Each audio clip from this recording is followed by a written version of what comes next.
Кина го заврши првиот клинички тест на имплант од мозок кој овозможува компјутер да се контролира со мисли. Истражувачкиот центар во Шангај и Универзитетската болница Хуашан успешно имплантираа безжичен BCI уред кај пациент со тетраплегија, кој бил парализиран по несреќа со висок напон. Пациентот, по само неколку недели обука, успел да контролира електронски уреди со своите мисли, вклучувајќи играње тркачки игри и шах. Тој изјавил дека чувствува како повторно да може да се движи по своја волја, што се смета за голем напредок за луѓето со тешки повреди.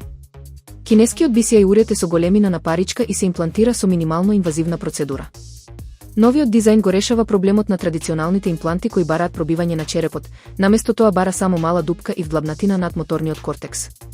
Според истражувачите, овој имплант е 100 пати пофлексибилен од уредот на Neuralink на Маск. Таа флексибилност овозможува подобро прилагодување кон мозочното ткиво и намалување на оштетувањата, што е клучно за долгорочен успех и помал имунолошки одговор. Google конечно им овозможи на корисниците на Chrome прелистувачот на Android да го преместат полето за веб-адреса од врвот на дното на екранот.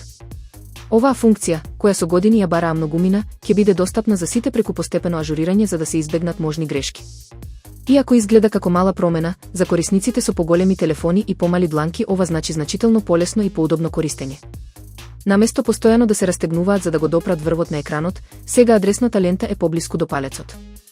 Уште поважно е што Google овој пат им дава избор на корисниците, нема задолжително преместување, туку опција секој да избере што му одговара. Ова ретко се случува и покажува дека компанијата понекогаш ги слуша корисниците. Кога ќе ви стане достапна оваа функција, доволно е да притиснете и задржите на полето за адреса и да ја изберете опцијата за преместување на дното или да ја подесите позицијата преку мени во поставките на Chrome.